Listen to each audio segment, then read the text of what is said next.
I grew up listening to all sorts of scary stories from my parents and my grandparents, but I never really believed in anything supernatural firmly. This was, though, till one particular night when I was 15. My grandmother lived with us, and it had been around 3 months since she passed away. I would often stay up listening to her stories, and had taken to studying in the same room after her passing. I always had a sense of comfort in that room, even though almost everyone I knew found it to be quite creepy. Their view was understandable for me as well.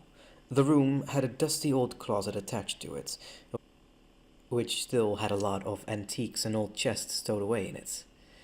Apart from that, the room also led to a dark and cramped up attic, which was no better than the closet when it came to being free of spiderwebs, being generally dark and damp.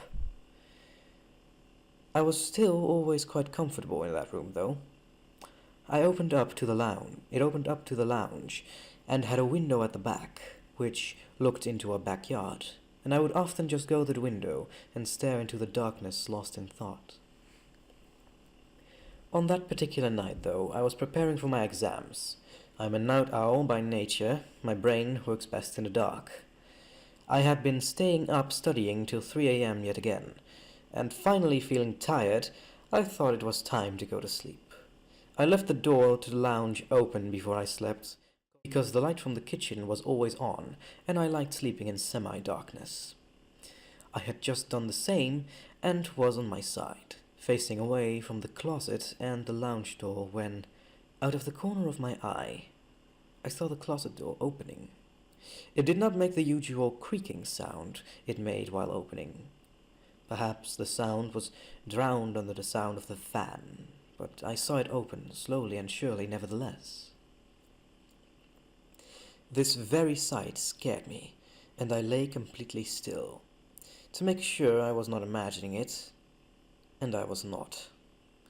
The door opened, and a tall, dark shadow floated out of it.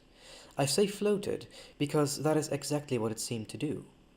There were no footsteps, just a mass of darkness in the shape of a cloaked man slithering towards me.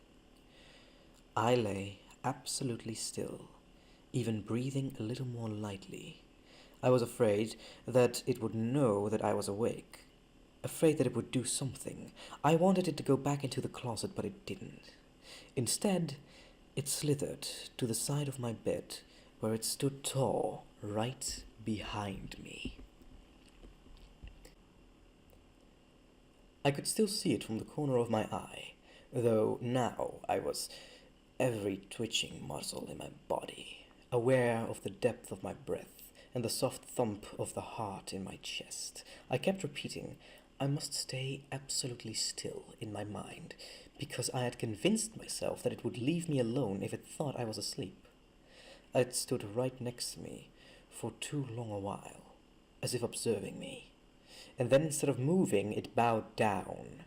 It bowed down till I could feel the mass of darkness, its hood or face or whatever it was, touching my ear ever so slightly.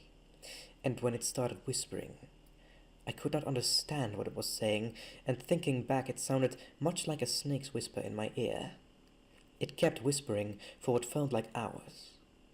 I could feel the cool warmth of its whispers on my ears all that while, as I lay there stone still and unable to even quiver in fear. I was frozen with terror. The whispers ended as abruptly as they began. It rose back to its full height and slithered slowly back to the closet as quietly as it had come. The door opened yet again soundlessly, and it slipped inside. I wanted to run. I wanted to run out to the lounge and go to my parents, but I waited. Part of me was afraid seeing the door would open again, and it coming back. And if I had moved, it would know I was awake.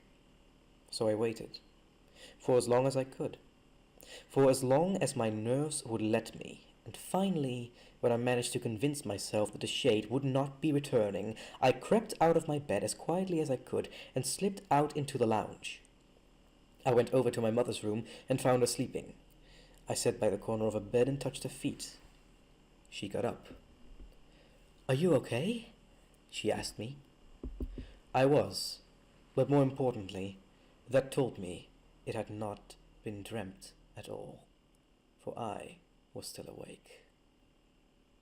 For the listeners who are wondering what I did after that, I should add I went back to the same room to sleep that night. I had been afraid, but the shade had not harmed me, and it never did.